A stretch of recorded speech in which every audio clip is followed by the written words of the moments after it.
Je me présente, je suis Émilie Garel, je suis actuellement maître de conférence à l'Université de Corse en hydrogéologie.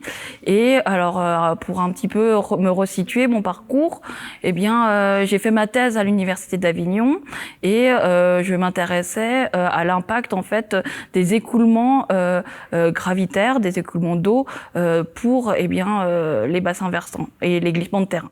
À la suite de cette thèse, j'ai effectué un post-doctorat à l'Université de Corse et notamment, je m'étais intéressée au début à la ressource en eau au niveau du Pial de Bonifacio.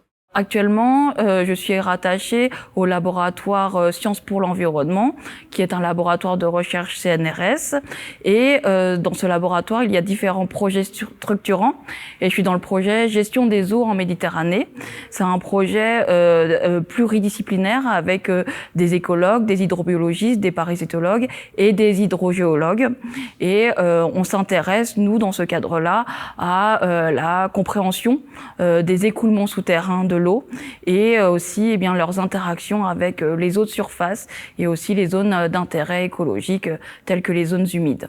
Nos recherches actuelles, elles s'intéressent principalement au parcours souterrain de l'eau, à l'âge de l'eau, combien de temps l'eau met à s'écouler dans ce souterrain et quelle va être son empreinte, notamment anthropique. Quelle est l'empreinte anthropique qu'elle va acquérir?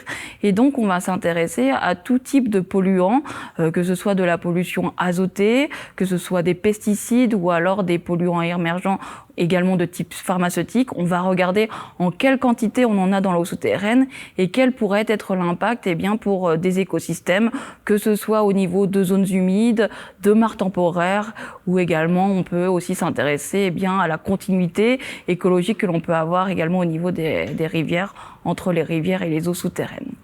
Et une fois que l'on retrace toute cette pollution anthropique, ça permet d'avoir une idée de la pollution que l'on peut avoir sur le territoire, mais cela permet aussi d'avoir une idée sur les temps de transit courts de l'eau souterraine et donc d'améliorer la compréhension du fonctionnement de la dynamique de la ressource en eau souterraine et le lien avec l'usage du territoire.